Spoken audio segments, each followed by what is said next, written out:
Hi there guys, I'm Nikhil from GreedyTech, and in this video I'll be unboxing the Asus Zenfone Max Pro M2 and share with you my initial impressions.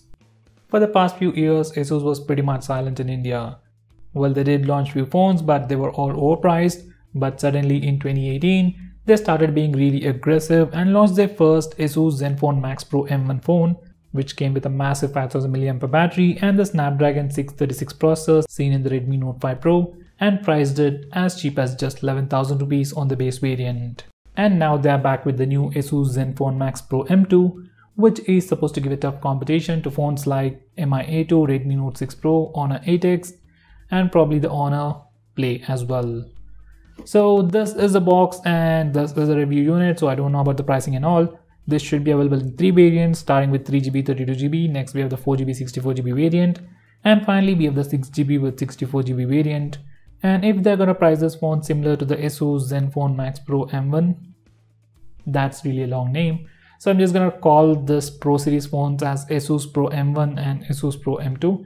Anyway, Asus Pro M1 was priced at 11,000 rupees for 3GB variant. It also came with the same Snapdragon 636 processor, so this phone should also be priced somewhere around there, and that would be really insane, especially considering the price and what this phone packs.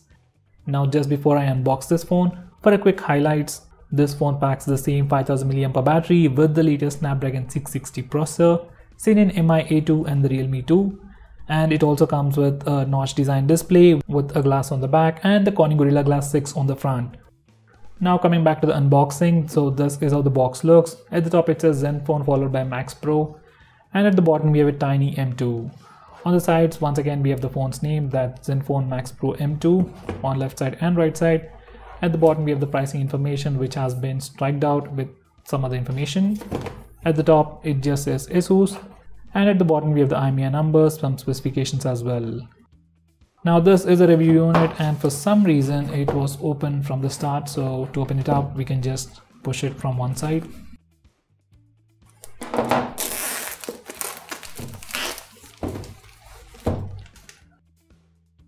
So guys, this phone will be sold exclusively on Flipkart, probably in 2 colors, blue and gold, and we have the blue color. And as I've said, I don't know about the pricing. I'll let you know more about it in the description below. So guys, once we open up the box, this is what we see. It says "We love photo," and this is pretty much the same we have seen with other or previous Asus phones. So this is a cardboard box. Inside that we have the SIM card ejector.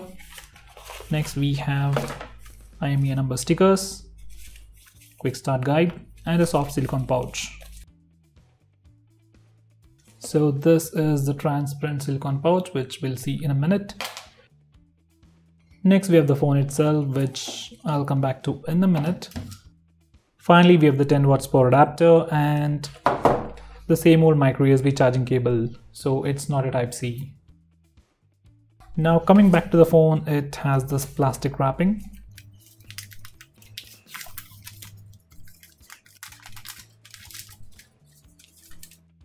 Now it has a sticker at the bottom with IMEI numbers. Let me just remove that as well. So guys, this is how the phone looks on the back, and this is how it looks on the front. Now this phone is supposed to be the blue color, and as I've said in my previous videos, I don't know what's wrong with Asus and their coloring schemes. It looks more like gray. Do let me know what you think about this color in the description, in the comment section below. Anyway, now let's have a quick physical overview and then check out the specs. On the back, this phone is a 4D curved glass with the blue color, which Asus calls it, and it has a nice mirror finish which truly reflects your face. Now at the top it is a dual camera setup with a 5MP secondary camera for depth sensing, that's to take portrait shots. That's followed by a 12MP primary camera with Sony IMX486 sensor with f1.8 aperture, which supports 4K video recording and electronic image stabilization as well. Now that's followed by a single LED flash. Beside that we have the circular fingerprint scanner followed by Asus, and at the bottom it says mobile phone designed by Asus. Now coming to the front, it sports a 6.26 inch IPS display with Full HD Plus resolution with 88% screen to body ratio. Now that's protected by a 2.5D curved Corning Gorilla Glass 6 for protection and a small notch at the top. Inside the notch it is a soft light, sensors, and a 13MP front facing camera with f2.0 aperture. Above the notch it has the earpiece, which is a design we have seen with many phones with the new water drop design. So this is a pretty new design in itself. At the bottom it is completely plain, but the chin is pretty huge, at least when we compare it to the Honor 8X. Now coming to the sides, on the right side it is a power and volume buttons made of plastic, but they are sufficiently elevated and have a nice clicky feel to them. At the top it has just a secondary microphone for noise cancellation. On the left side it has just the SIM card tray housing 2 nano SIM slots along with a dedicated SD card slot. And finally at the bottom it has the mono speaker followed by the micro USB charging port, primary microphone and the 3.5mm audio jack. Now this central frame holding everything together also seems to be made of metal and has a nice mirror finish to it. On the whole, this phone definitely feels very premium and very different from other phones in the same price segment. Now coming to the rest of the specifications, under the hood this phone sports a Snapdragon 660 processor with 4GB of RAM, 64GB of storage, running pure stock Android based on Android 8.1, that's Oreo, with a massive 5000 mAh battery. It also sports a 5-magnet loudspeaker with a dedicated NXP amplifier, so the speaker on this phone should be really loud. And finally this phone weighs just 170 grams, and even the weight distribution has been done really well. Phone doesn't feel heavy at all. So guys, this is how the phone looks with the case on. It has raised lid for the camera module, fingerprint scanner and the display as well. So it's definitely very well protected and can give you some kind of protection. And it obviously protects your phone from smudges and gives you some additional grip. As usual, if you want something more reliable, like if you're scared about dropping your phone, better get a good case. Now one thing I really don't like about this case are the cutouts for the buttons. Now because of that, buttons are really shallow and kind of hard to press. Well, it's still manageable, but I wish it had some padding. Anyway, now let's turn on the phone and see what we get right out of the box. So this is the first boot and this is the first page itself. We also have Hindi just in case we want to try it. Next we have, let me just skip all this stuff. So once again we get 100 GB of free Google Drive storage, which is really awesome. So you can simply sign in with your Google account and open Google Drive to claim that 100 GB of storage. So guys, this is how the phone looks once we turn it on. This is how the notch looks like, and these are all the apps that it comes pre-installed with. Now it is trying to install Gboot, which is something I really like. Anyway, I'll let it be done. So these are all the apps that come pre-installed. You also have FM radio, Facebook pre-installed and Messenger as well, which is like a bloatware if you don't use those applications. Anyway, there isn't any bloatware. It is pure stock Android, or at least it is as empty as a pure stock Android. So guys, this is the about page and this one is running Android version 8.1.0, that's Oreo, with October security patch, which is pretty good, but I wish it gets Android Pie pretty soon. Now coming to the storage section, out of that 64 GB of space, we get about 53.46 GB of space for your user apps and user data. Now coming to memory, out of that 4 GB of RAM, we have about 2.5 GB of free RAM right out of the box, which is once again pretty great. Now this is the camera interface. Once again they are using the default camera application from Snapdragon. I really doubt about the camera optimization. Anyway, with the previous Asus M1, that's Asus Zenfone Max Pro M1, initially cameras were not that great, but after a few updates cameras have really improved. So I really have to test it before saying how it is. Anyway, this is the camera interface and you have the portrait mode over here. Just click that to switch to the portrait mode. Now in this mode you can select your focus point and also change the amount of background blur effect you want. If you keep the aperture very low, you won't get the background blur effect, and if you open it up, you'll get a lot of blur effect. Now this is how the front facing camera looks, and initial impressions look kinda okay. Now coming to video recording, this phone supports 4K video recording and has electronic image stabilization. I'll leave a sample footage later. Now these are the sample pictures taken using the front and rear cameras.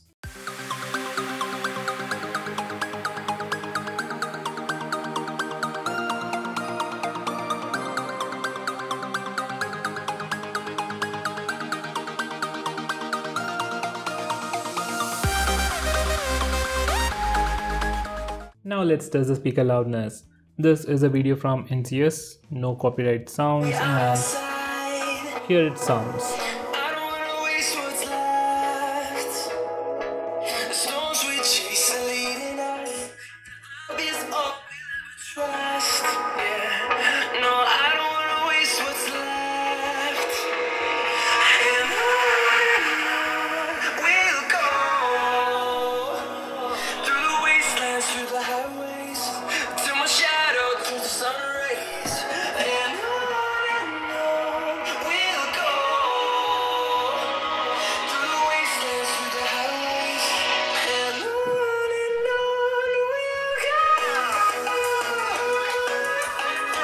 that was definitely very loud. Probably the best I've seen under 15,000 rupees. Now What's here up are everyone, I'm Nikhil from GreedyTech, some vocals. and in this video I'll be sharing you some important tips and tricks for your Realme 2 Pro. Now in this video I might be covering few features, but to know about all the features this phone has to offer, check out my video on best features of. So guys, the speaker on this phone is really good. It's just a single speaker, but as they are boasting, it has a 5-magnet loudspeaker and it does sound very loud. Probably the best in the price segment. Now, as you have seen just now while we are watching videos on YouTube, you can do this pin gesture and the video will go full screen. And once again, it's not using the entire display. This notch area is completely blacked out. On the right side, we have the curved corners, while on the left side, we have sharp corners. I just wish we could use the entire display. Anyway, now let's test the fingerprint scanner and face unlock features. Already configured them, so here we go. Now this is a fingerprint scanner and it's very easily accessible to the index finger, and it's easily accessible and at the best position. Now let's test it.